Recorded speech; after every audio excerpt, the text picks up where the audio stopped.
¿Qué tal, familia? ¿Cómo estáis? Supongo que a estas alturas, si sois asiduos al canal, y si no, pues ya os lo digo yo, sabréis que soy un mitómano de los actores y sobre todo de los actores excéntricos. Quizás porque yo también soy precisamente uno de ellos. Y si hay un actor que ocupa el top en dicha lista, esa sin duda sería Marlon Brando. Uno de los mejores actores de todos los tiempos que nos dejó para la historia construcción de personajes icónicas como en las películas Un tranvía llamado Deseo, La ley del silencio o El último tango en París, pero que también es cierto que tenía una vida personal bastante azarosa y que nos ha dejado, sobre todo para el recuerdo, un montón de anécdotas sobre lo peculiar que era en el set de rodaje. Y esta forma de comportarse tan conflictiva para el resto de sus compañeros de trabajo y el equipo técnico de las producciones en las que trabajaba, empezó a profesarla desde que adquirió la etiqueta de estrella, es decir, prácticamente desde el inicio de su carrera. Anécdotas como, por ejemplo, cuando se presentó en el rodaje de Apocalypse Now y el cabreo que se pilló el director Francis Ford Coppola porque apareció con 20 kilos por encima de su peso, lo que obligó a que todos los planos en los que aparecía Brando, el personaje de Brando, tuvieran que ser planos muy cortos o prácticamente oculto entre las sombras, para que no se viera, era un tío, su personaje, el personaje de Brando en Apocalypse Now, que estaba perdido en medio de la jungla y no podía ser no podía ser que tuviera semejante panza, ¿no? Sabéis precisamente que Brando estuvo luchando contra su peso durante gran parte de su vida. Bueno, pues llegó un momento en el que sus doctores le dijeron que tenía que ponerle remedios si quería mejorar su calidad de vida. Entonces Brando dijo, ok, a partir de ahora le voy a poner remedios, solamente voy a comer una vez al día. Pero como solamente voy a comer una vez al día, pues voy a comer lo que me dé la gana. Y entonces se pasó meses a base de una dieta autoimpuesta de helados y galletas Oreo. Eso era lo que comía. Galletas Oreo y helados. Que sí, por supuesto, estaban buenísimos, pero su calidad nutritiva dejaba bastante que desear. Así que era habitual que Marlon Brando, mientras estuvo siguiendo esta dieta, que insisto, se la había puesto él mismo, pues se desmayaba cada 2 por 3. Y como su salud empezó a empeorar drásticamente con la llegada del nuevo milenio, pues a algunos luminarias de Hollywood se le ocurrió el cumplir el sueño de muchos aficionados al cine.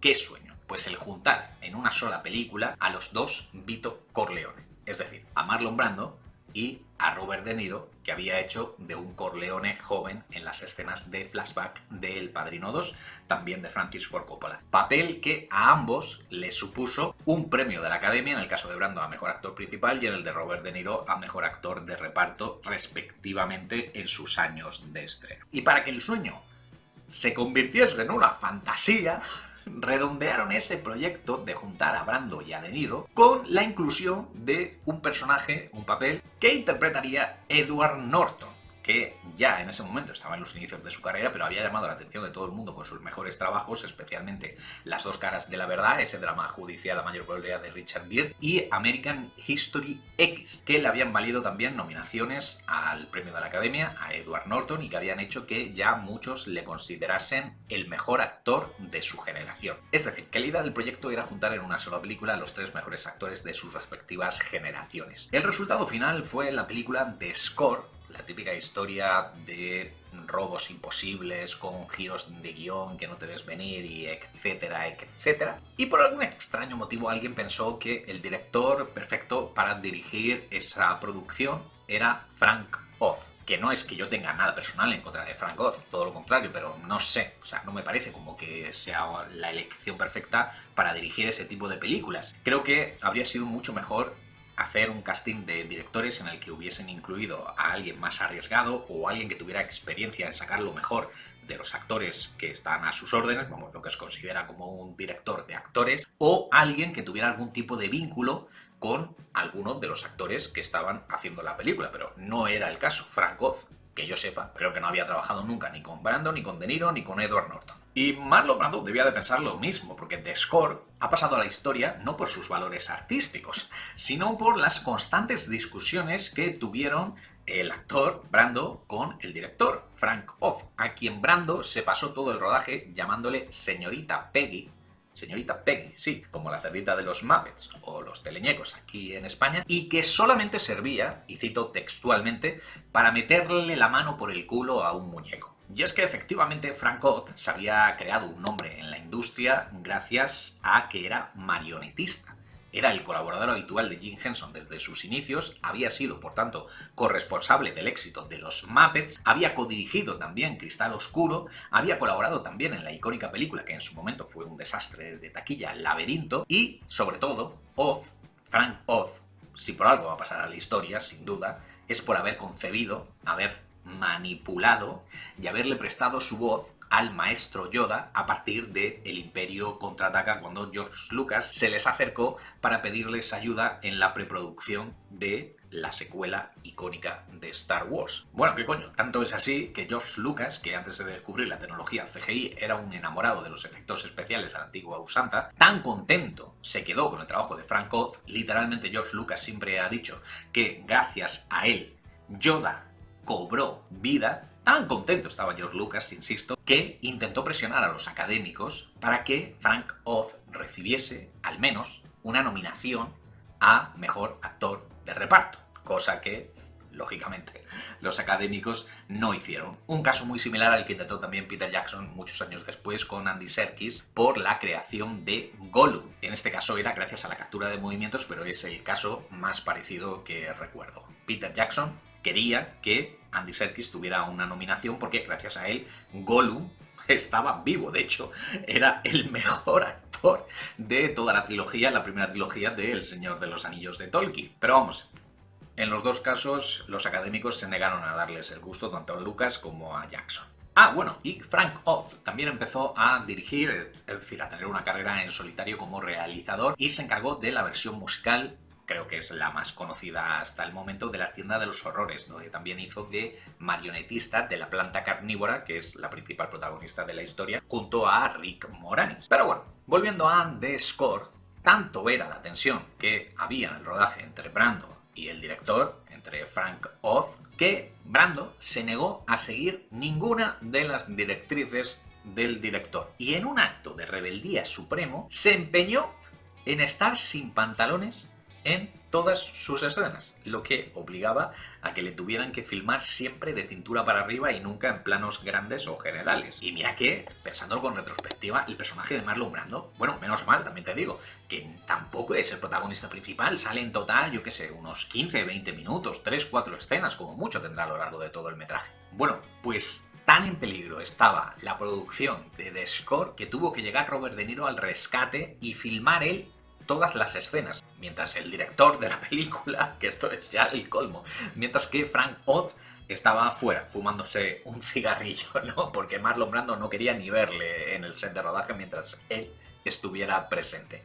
También te digo que menos mal que en ese momento Bobby, es decir, De Niro, había debutado ya como director con la muy recomendable Una historia del Bronx, porque si no el desastre podría haber sido mayúsculo. Bueno, y así fue con la intervención de De Niro que por fin The Score pudo terminarse y llegar a los cines, aunque tristemente también The Score va a pasar a la historia porque es la última película en la que participó Marlon Brando, pues falleció 3 años después, exactamente el 1 de julio del año 2004. Hace hoy 18 años. Y ya os insisto que no es esta ni muchísimo menos una excepción en la carrera de Marlon Brando, pues otras veces en el canal ya os he comentado que él se negaba siempre, desde que él empezó en la industria, que este es un caso muy, pero que muy anómalo y encima que se lo permitiesen, que Brando se negaba a memorizar sus parlamentos. En El último tango en París tenía un montón de tarjetitas puestas fuera del plano, pues es decir, del ancho de plano de la cámara, y entonces él iba todo el rato buscando cuál era la siguiente frase que tenía que decir. Y luego ya cuando la tecnología mejoró un poquito, pues en el remake de La isla del Doctor Moreau, que también fue un desastre ese rodaje, bueno, pues Brando tenía un pinganillo para que le fueran chivando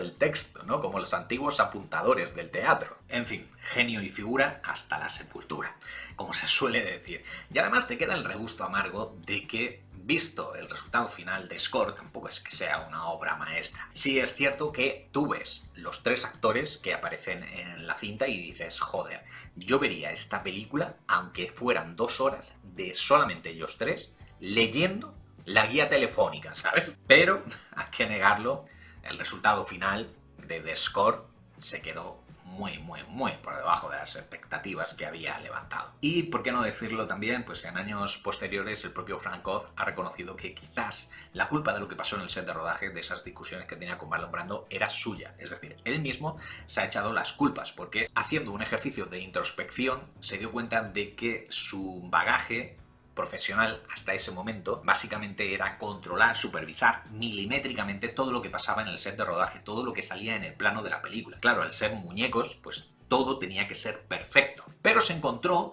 con la cruda realidad cuando dirigió The Score, y es que los actores no somos muñecos. Que es un caso también muy similar a la eterna pregunta que se hacen muchos de por qué no vuelven a trabajar Pedro Almodóvar y Javier Bardem después de Carne Trémula. Sobre todo teniendo en cuenta que la mujer de Bardem, Penélope Cruz, es la actriz fetiche del malagueño. Bueno, pues que es de común sabido dentro de la industria que Almodóvar no es que se piense que los actores somos muñecos, pero que él lo que hace es interpretarte él mismo todos los personajes. Es decir, te dice, vamos a rodar ahora esta escena. Tú tienes que decir no sé qué, no sé cuánto, y lo haces así. Y después fulano te dice no sé qué, no sé cuánto, y lo haces así, ¿no? Y luego te pide que tú le imites.